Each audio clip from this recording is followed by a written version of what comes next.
আসসালামু আলাইকুম ভিউয়ার্স। আজকে আমরা ঢাকা থেকে খাগড়াছড়ির উদ্দেশ্যে যাইতেছি। আমাদের উদ্দেশ্য হচ্ছে গিয়ে সাজেক। তো আমরা প্রথমে খাগড়াছড়ি যাব, তারপর সাজেক যাব। তো আমরা সায়দাবাদ বাস স্ট্যান্ডে চলে আসছি। এখান থেকে আমরা 540 কোচ নাম্বার সৌদিয়ার গাড়িতে করে আমরা খাগড়াছড়ির উদ্দেশ্যে বের হব। এই বাসটি হচ্ছে আমাদের হলুদ রঙের। তো আমাদের যাত্রা শুরু হইতেছে 11টার সময়। আমাদের টিকিট নিয়েছিল প্রতিজনার 800 টাকা করে। তো আমরা বাসে উঠে যাই 11টার সময় এবং জাস্ট কিছুক্ষণ পরেই একটা টোল প্লাজা আসে। টোল প্লাজার জন্য এখন গাড়ি টোল দেওয়ার জন্য অপেক্ষা করতেছে। তো গাড়ি অনবরতই চলতেছে, মোটামুটি গাড়ির স্পিডও ভালো এবং আশা করছি আমরা সময় মতো খাগড়াছড়ি পৌঁছে যাব। তো ভিউয়ার্স, এখন বাজতেছে রাত 2:30।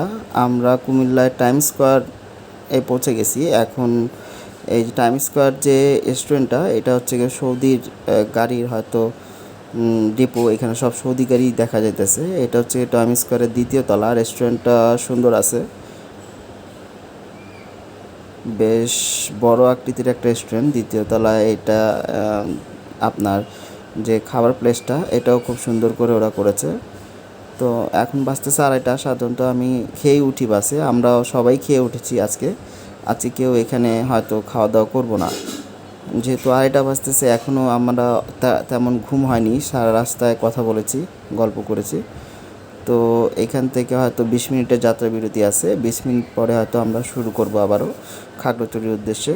তো খাগড়াছড়ি আশা করি আমরা সকাল 8:30 9টার মধ্যে পৌঁছে যাব। তো আমাদের 20 মিনিটের যাত্রা বিরতি শেষ হলো। এখন আবার গাড়ি খাগড়াছড়ির উদ্দেশ্যে যাবে। তো আশা করি ফেনী নাগাদ আমরা সকাল 5টার সময় বা 5:30টার দিকে পৌঁছে যাব। তারপর খাগড়াছড়ির আঁকাবাঁকা রাস্তা শুরু হবে। তো আমাদের গাড়িটা মোটামুটি ড্রাইভার খুবই দক্ষ বলা যায়। তো ভিউয়ার্স, এখন বাজতেছে সকাল প্রায় 5টা। আমরা প্রায় ফেনী টেনি পার করে নিছি। ফেনী শেষ হয়ে গেছে। এখন খাগড়াছড়ির আঁকাবাঁকা রাস্তা শুরু হয়ে গেছে। এখানে গুড়ি গুড়ি বৃষ্টি পড়তেছে। আর যে ড্রাইভার সাহেব আছে, এটার আসলেই দক্ষ না হলে এইগুলো রোডে খুবই কঠিন। তো খাগড়াছড়ির পথে কিছু চা বাগানও আছে। তো এখানে চা বাগান দেখা যাইতেছে। সাধারণত এই রাস্তাগুলোতে দক্ষ ড্রাইভার ছাড়া গাড়ি চালানো খুবই কঠিন। একে তো আঁকাবাঁকা, তার উপর থেকে পাহাড়ি ঢালও আছে। তো এই খাগড়াছড়ি টু ঢাকা রাস্তায় সবচেয়ে পরিচিত এবং সবচেয়ে বেশি গাড়ি আছে শান্তি পরিবহনের। আমরা এই বিষয়টা জানি, কিন্তু আমরা শান্তি পরিবহনের গাড়িতে বুক করিনি, আমরা সৌদির গাড়িতেই উঠেছি। তো শান্তি পরিবহন গাড়িটা সাধারণত একেবারে আপনার দীঘিনালা পর্যন্ত চলে যায়। তা আমরা আজকে খাগড়াছড়ির মূল গেট পর্যন্ত যাব। তো এই রাস্তাগুলো খুবই সুন্দর, চারপাশের যে মনোরম দৃশ্য, এটা আপনার সকাল হয়ে গেলে কেউ আর হয়তো ঘুমাতে পারবেন না। এখানে দেখতে দেখতেই দেখা যাবে যে সময় কেটে গেছে। তো আমরা এখন আছি প্রায় বর্ডার এরিয়ায়। এইখানে বর্ডার এরিয়ার খুব কাছাকাছি এবং বিভিন্ন স্থাপনা, সরকারি স্থাপনা দেখতে পাচ্ছি। এখানে যারা সাধারণত ট্যুর পছন্দ করেন, তাদের এই রাস্তাগুলি অবশ্যই পছন্দ হবে। খাগড়াছড়ির রাস্তা এমনিতেই বেশ সুন্দর এবং চা বাগান, পাশাপাশি ধান ক্ষেত সবই আছে এখানে। এইখানে আমরা বর্তমানে যে জায়গাটা অবস্থান করতেছি, এটা হইতেছে গিয়ে বর্ডারের খুব কাছাকাছি এরিয়া। তো এই জায়গাটায় একটা ইন্টারন্যাশনাল প্যাসেঞ্জার টার্মিনাল রামগড় দেখা যাইতেছে। এইটাই হচ্ছে কি ইন্টারন্যাশনাল প্যাসেঞ্জার টার্মিনাল রামগড়। তো এই টার্মিনালটা তৈরি করা হয়েছিল হাসিনা সরকারের আমলে। তো এই টার্মিনালটা এখনও সচল না। এটা ইন্ডিয়া এবং বাংলাদেশের প্যাসেঞ্জার টার্মিনাল হিসাবেই তৈরি করা হয়েছিল।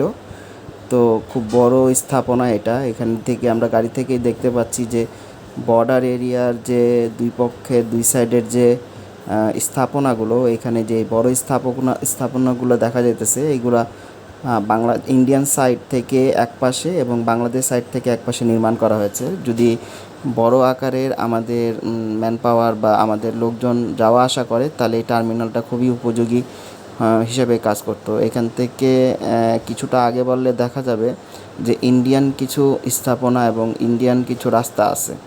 মানে একদম বর্ডার ঘেঁষে আমরা যাচ্ছি। কিছুটা সামনের দিকে এগুলো আমরা দেখতে পাবো যে লাইট, এই যে সোজা ব্রিজটা গেছে, এটা নাকি ইন্ডিয়ান এরিয়ার অংশ। তো এই জায়গাটা এমনিতেই আমরা সোজা যে দেখতে পাচ্ছি জায়গাটা, এটা ইন্ডিয়া। তো এখন খাগড়াছড়ি খুব বেশি দূর নেই, কারণ হচ্ছে যে খুব কাছাকাছি আমরা চলে আসছি। আঁকাবাঁকা পথ শেষ করেছি, কিছু সোজা ল্যান্ড আছে, হয়তো আমরা মেন গেটে পৌঁছে যাব আর সর্বোচ্চ 5-7 মিনিট লাগতে পারে। তো খাগড়াছড়ির যে জার্নিটা স্বাভাবিক এবং আরামদায়কই আমাদের কাছে মনে হয়েছে। তো ভিউয়ার্স, আমরা চলে আসছি রাঙামাটিতে। এটা হচ্ছে রাঙামাটির সাজেকের বাস স্ট্যান্ড। এখানে যারা সাজেক যাবে এইখানেই নামতে হবে। তো এখানে সাজেকের গাড়িরা সারিবদ্ধভাবে দেখা যাচ্ছে। এখন আমরা প্রথমে নাস্তা করব, নাস্তা করার পর গাড়ি ঠিক করব এবং এখান থেকেই আমাদের সাজেকের জার্নি শুরু হবে। তো এইখানে আসার পর আমরা দেখতে পাই যে এখানে একটাই রেস্টুরেন্ট আছে, তার নাম অবকাশ হোটেল। তো চলেন সবাই এখানে আসে, এই হোটেলটাতেই খাওয়া দাওয়া করে, সকালে নাস্তা করে ভিতরে যাই আমরা। তো ভিউয়ার্স, আমরা ডাল ভাজি অর্ডার করেছি, তো এখন ওয়েট করতেছি।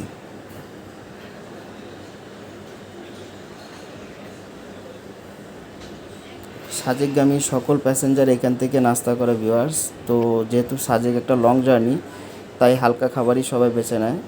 এখন বাজতেছে প্রায় 7:45। হয়তো আমাদের নাস্তা চলে আসবে, নাস্তার পরে আমরা গাড়ি ঠিক করব এবং সাজেকের উদ্দেশ্যে রওনা দিব। তো সাজেকের যে স্কট থাকবে সেটা 10:30। আমাদের কাছে সময় আছে, আমরা নাস্তা শেষ করে সাজেকের উদ্দেশ্যে বেরোবো আবার।